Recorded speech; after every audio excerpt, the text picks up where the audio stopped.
Elon Musk tried to do a gaming live stream and it went horribly wrong after thousands of people entered his stream and left comments trolling him. It got so bad that eventually Elon quit the live stream. He ended it out of anger. I mean, these comments are crazy. So there's a clip of it all taking place. We'll watch it and then discuss it after. But man, you just have to see it. Have a look.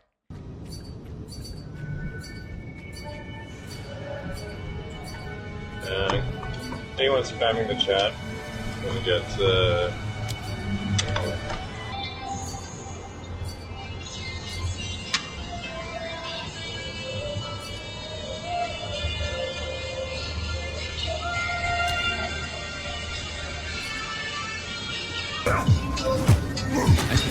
This is crazy. Like, this is crazy. The comments are nonstop. Oh.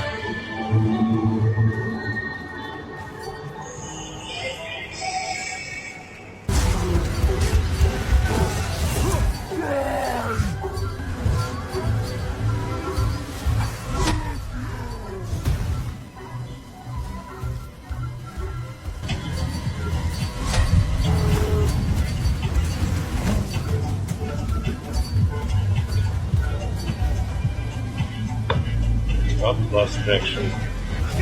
Connection lost.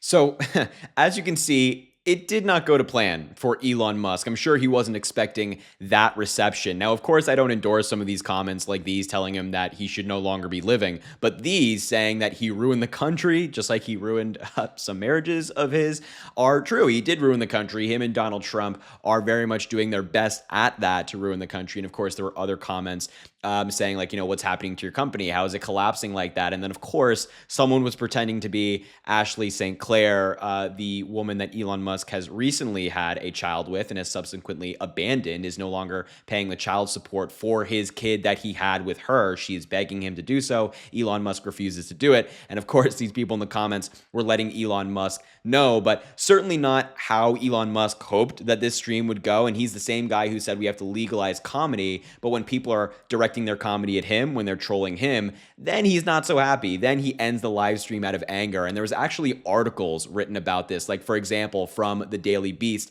they write, quote, Elon Musk rage quit a live stream of the video game Path of Exile 2 on Saturday night after repeatedly dying while also being, of course, trolled in the chat. Path of Exile 2 is one of Musk's favorite games, so much so that he once claimed to be one of the world's top players in an attempt to boost his gamer cred before later backtracking and admitting that he'd been secretly paying people to level up his account to make him appear more talented at it than he was. So this is deeper than for Elon Musk. He wanted to get on stream and prove to everybody he's great at this game, and obviously did not go to plan. Here's more from the Daily Beast. Nevertheless, while attempting to show off Starlink's in-flight Wi-Fi capabilities, which is funny because he acknowledged that he disconnected at the end there while on board his private jet over the weekend, Musk streamed himself playing this game. The Doge chief was predictably terrible at the game, but that was the least of his problems. Less than 5 minutes into the stream, a player logged on and asked Musk this, which I will not read out loud. For the next hour and a half, Musk sat in a stony-faced silence and blasted techno music while dozens of usernames or people with usernames such as the things on your screen like Elon Musk is pathetic were spamming the chat. Elon, it's me, Ashley St. Clair. I have no other means of contacting you, so I bought this game early. Please pay your child support, as we just saw there. And even some streamers attempted to help Musk out by trying to show him how to mute the chat function, while others encouraged people to buy Tesla stock and thanked him for his work with Starlink and Doge, but they were drowned out by the huge amount of troll comments. I mean, really just an embarrassing moment for Elon Musk. And the best part about it was, as we all just saw, it happened live on video. Like, it all took place live. We all got to see it taking place and going down. But Elon Musk has been in quite some controversy recently. Not only is he getting trolled while doing these gaming live streams where he tries to show off how great he is, but he is now in some beef with the Trump administration. He's going back and forth with Trump advisors. We have an article from earlier today on CNN. Truly a moron. Elon Musk escalates his spat with Trump advisor Peter Navarro over tariffs. Elon Musk took another jab at Donald Trump's senior trade advisor Peter Navarro Tuesday, calling him a moron on social media as the Tesla CEO further splits from the White House's tariffs plan. Musk's remarks were in response to a CNBC interview with Navarro Navarro on that aired on Monday, during which the White House trade advisor discussed how Tesla's position as a car assembler rather than a car manufacturer could be at odds with Trump's tariff policies. You can only imagine how this made Elon Musk feel. The comments come as Trump announced widespread tariffs on a swath of countries, causing market volatility and likely increasing the cost of cars by thousands of dollars. Navarro said, quote, "In many cases, if you go to his Texas plant, a good part of the engine that he gets, which in the EV case are the batteries, come from Japan and come from China, the electronics from Taiwan. The difference is, in our thinking, and then Elon's on this, is that we want the tires made in Akron. We want the transmissions made in Indianapolis. We want the engines made in Flint and Saginaw, and we want the cars manufactured here." Musk said Navarro is, quote, "truly a moron" in an X post, replying to a video of the comments being shared on the social media platform. What he says is demonstrably false, before calling him a derogatory comment. So Elon Musk is really going through it right now. And this beef between Elon Musk and Peter Navarro got so big that the White House press secretary, Caroline Leavitt, was actually asked about the beef and asked about her response and the Trump administration's response. And just take a look at what she had to say about it. It was not good, as you could probably imagine. Between Elon Musk and the president's trade advisor, Peter Navarro, on some of these tariffs. Musk actually referred to Navarro today as being, quote, "dumber than a sack of bricks." Are you at all, or is the administration, the president, all concerned that this is maybe impacting the public's understanding of these tariffs? It might be messing with the message on it? No, look, these are obviously two individuals who have very different views on trade and on tariffs.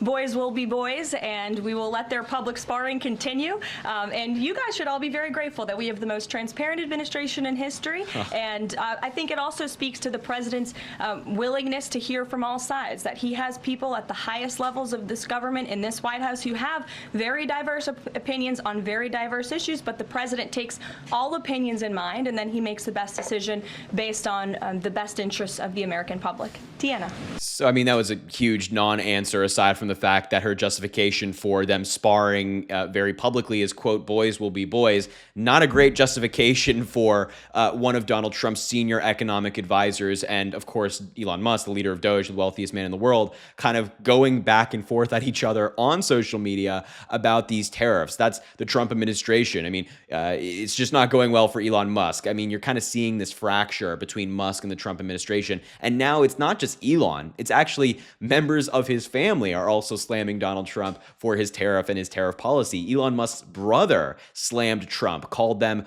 the tariffs at least, a permanent tax on the American consumer. Big deal. Elon Musk's younger brother, Kimball, took to the social network X on Monday to lambast Donald Trump's tariffs, calling them a, quote, "structural permanent tax on the American consumer." He also said Trump appears to be the, quote, "the most high tax American president in American history." He also continued by saying, even if he is successful in bringing in jobs on shore through the tariff tax, prices will remain high, and the tax on consumption will remain in the form of higher prices, because we are simply not as good at making things. And this is not just some long-lost brother of Elon Musk. He actually is a board member of Tesla and a former director at SpaceX. So obviously this is somebody very close to Elon Musk, very much in contact with him. But this is what Elon Musk is kind of doing right now generally. He's doing these live streams where he's getting trolled. He's quitting them on live. He's going at it with Trump administration officials, causing the Trump administration to be forced to respond to that conflict. And of course, his own family is coming out against Donald Trump. Elon Musk is not having a good time right now. And then if you factor in the fact that Tesla is collapsing and the stock has gone down almost 50% in the past 3 or 4 months, it seems like Elon Musk is really not having a good go at it right now. So listen, I just had to show you this clip of Elon getting trolled on this live stream by thousands of people at once, with thousands of people watching. And of course, the other things we discussed, I will leave it there. Thank you so much for watching. I appreciate you being here. Make sure to subscribe down below. It goes an incredibly long way. Also drop a like on the video and comment. Let me know what you think about this live stream that Elon Musk participated in, and of course, the subsequent stories as well. And as I always say, I appreciate you, and we will talk soon.